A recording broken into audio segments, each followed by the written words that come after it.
Vamos con otro de los temas que estamos tratando en este conversatorio. El trabajo bajo el contrato de prestación de servicios. Resulta que en el ámbito de la cuarentena no solamente se han visto afectados los, como tal, trabajadores con contratos laborales normales, sino también los contratistas.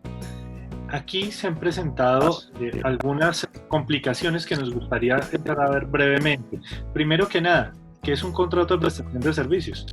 Un contrato de prestación de servicios es un contrato civil que se rige por las normas del Código Civil en que una persona natural o jurídica, contratante o contratista, pues se obliga como tal, bajo ese parámetro de ese contrato como tal, a cumplir un objeto que, que se determine dentro del contrato con unas obligaciones y como tal, pues no llamemos contraprestación, pero sí un pago como tal por esa labor desempeñada. ¿A un contratista se le puede exigir horario? Digamos que ese tema del contrato de prestación de servicios y su abuso, llamémoslo así, frente a equipararlo en algunas obligaciones con un contrato laboral, desdibujando como tal el contrato laboral para tratar de evadir algunas obligaciones o pagos como tal, es de vieja data. Entonces, en principio, volvemos a decir, el contrato de prestación de servicios es un contrato civil. Eso implica que las únicas obligaciones que debe cumplir ese contratista son las que estén establecidas en ese contrato como tal. Si yo estoy hablando de que a ese contratista le estoy exigiendo que me cumpla un horario, que siga unas órdenes, instrucciones, es decir, que haya una subordinación como tal, que no tenga correlación con el objeto, es decir, si yo en el contrato civil de prestación de servicios tengo unas obligaciones de rendir informes, de asistir a ciertas como tal reuniones, etcétera, pues serán las obligaciones normales del contrato civil. Pero si yo lo que tengo ya es una subordinación y unas órdenes permanentes o incluso llamados de atención, que a veces suele suceder mucho por parte del contratante que termina siendo el empleador, pues ya lo que estoy hablando, ha dicho la jurisprudencia, es de un contrato realidad.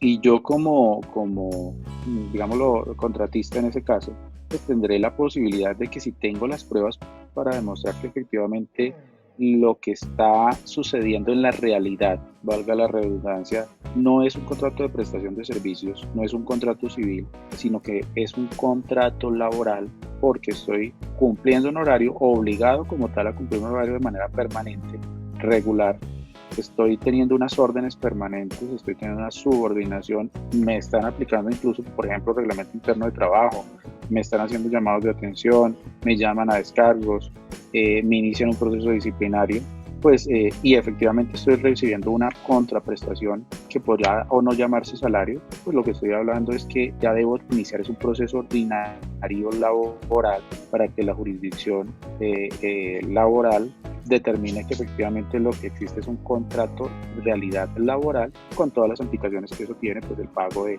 las prestaciones sociales, los aportes a la seguridad social y todas las obligaciones normales y los beneficios normales que tiene un contrato laboral. Desdibujado obviamente de ese contrato civil que se pretendió hacer ver como que era lo que existía. Hay unos abusos que son un poco comunes dentro del contrato de prestación de servicios. Uno es el amenazarlo con la no prórroga del contrato, el otro es exigir la exclusividad, el trabajo sin contrato mientras se realiza la prueba del mismo, que el personal de planta y de contratista realicen las mismas labores pero con un tratamiento laboral diferente y el exceso en la asignación laboral. Como tú bien lo mencionabas, eso puede dar entonces cabida a un contrato realidad, dependiendo de las situaciones en las cuales se presenten.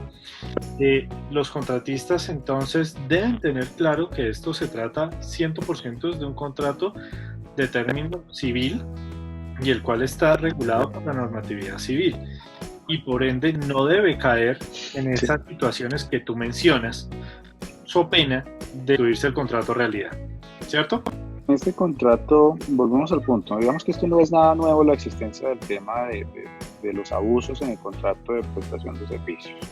En principio, si yo estoy rigiéndome por el contrato de prestación de servicios, yo no tengo ningún problema en establecer plazos diferentes a los contratos laborales para la ejecución de esa prestación de servicios. Entonces yo puedo tener contratos de 3 meses, de 1 mes, de 4 meses, de 1 año, etcétera. Lo que no puedo tener es pretender, o lo que no puedo pretender es que a pesar de que tenga un contrato de prestación de servicios en el cual diga, mire, es que el contrato es por 4 meses y esto se va a desarrollar en esos 4 meses, pretenda mezclar el temas laborales, normas laborales, como por ejemplo el tema de exclusividad, horarios, como estábamos hablando ahorita, ¿sí? Y mezclarlo a favor de ese contrato civil. Entonces, si hablo de contrato de prestación de servicios civil con la normalidad, pero no puedo mezclar obligaciones del contrato laboral, no puedo pedirle exclusividad, no puedo pedirle como tal cumplimiento de horario, porque lo estaría desdibujando y volvemos al punto de que lo que sucede es un contrato, lo que podría estar existiendo es un contrato como tal, realidad laboral. Ahora, amenazarlo con la no prórroga, llamémoslo entre comillas, de ese contrato, pues digamos que esas ya serán figuras que deberán debatirse ante justicia ordinaria en caso de que yo tenga como demostrar lo que está sucediendo. Con otro de los temas, dentro de la cuarentena hemos visto que a algunos trabajadores se les ha reducido el salario, han tenido unas reducciones salariales amparados dentro de todo este fenómeno de la cuarentena. ¿Pueden reducirme el salario en cuarentena? Bueno, digamos que volvemos a tocar de pronto un punto, y es que nadie estaba preparado para eso que sucedió, ni el gobierno, ni las empresas, ni los trabajadores, ni nadie. Esto fue algo totalmente imprevisible. En principio, nuestro Código Sustantivo del Trabajo, en el artículo 50, establece que los contratos laborales son susceptibles de revisiones bajo ciertas circunstancias especiales. Eso podría dar cabida a que efectivamente los contratos puedan revisarse y obtener como tal, lograr una reducción como tal salarial. ¿Qué ha pasado en la práctica? Muchas empresas lo que han hecho es o reducen la jornada de trabajo, reduciendo efectivamente el salario del trabajador, o reducen simplemente el salario, reduciendo pues las condiciones económicas por las que se está atravesando. Eso es viable siempre y cuando la misma norma lo establece, haya un acuerdo entre empleador y trabajador. Si ese acuerdo no existe, eso es totalmente ilegal. Pero puede suceder que, digamos que no termina siendo un acuerdo, sino una imposición. Es decir, o acepta esta reducción o pues simplemente damos por terminado su contrato porque no lo podemos mantener bajo las mismas circunstancias. Ya será, digamos, de debate probatorio en un proceso si efectivamente lo que sucedió fue un acuerdo o si yo como trabajador, como empleado, puedo demostrar que lo que en realidad había era una imposición para que yo aceptara como tal eso. Si es así, pues obviamente eso tendrá todas las consecuencias. ¿Cuáles consecuencias? Pues que al ser ilegales, los dineros que se me hayan dejado de consignar, que se me hayan dejado de pagar esos salarios durante todo este tiempo, con la afectación a las prestaciones sociales, con afectación a los aportes a la seguridad social, pues deberán ser obligatorios cancelarlos por parte de los empleadores. ¿Hasta qué punto, digamos que bajo esas condiciones que está especificando, hasta qué punto sería viable una reducción salarial? Si supuestamente estamos de común acuerdo, digamos que existe un límite hasta el cual me puedan hacer la reducción. No, digamos que la norma como tal no lo prevé. Vuelve el punto, es un acuerdo de voluntades, entonces podría ser el 10%, el 20%, el 30%, hasta el 50%. Obviamente no podemos tocar salario mínimo, entonces no podría estar por debajo del salario mínimo. Pero los salarios por encima del salario mínimo pueden ser tocados en cualquier punto, bajo el entendido de que estamos hablando de que son acuerdos de voluntades, ¿sí? Pero volveríamos al punto. Entonces, si efectivamente lo que hay es una imposición, será tema probatorio de una posible demanda para establecer que lo que hubo fue una imposición por parte de la empresa, del empleador, y con las consecuencias que eso da si se llega efectivamente a demostrar esa situación.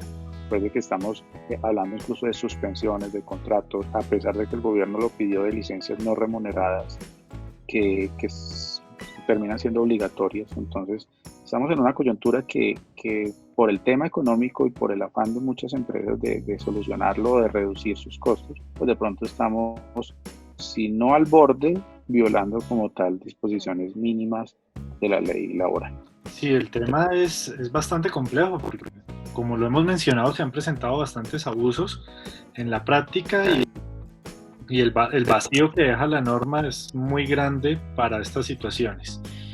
Te agradezco mucho por tu colaboración el día de hoy, Jaime. Espero que podamos volver a contar contigo en el futuro. Y bueno, quisiera dejarle unas palabras a nuestros usuarios. Alejandro, no, muchas gracias por tu invitación, por tu insistencia, muchas gracias. Y un tema creo que nos toca de una u otra manera, porque es una situación que nadie esperaba, nadie tenía reservas, creo que para una situación como esta, y pues ahí estamos para colaborarnos en lo que se pueda. Bueno, muchísimas gracias. Espero que haya sido de mucha utilidad este video para ustedes y bueno, nos veremos en una próxima oportunidad. Hasta luego.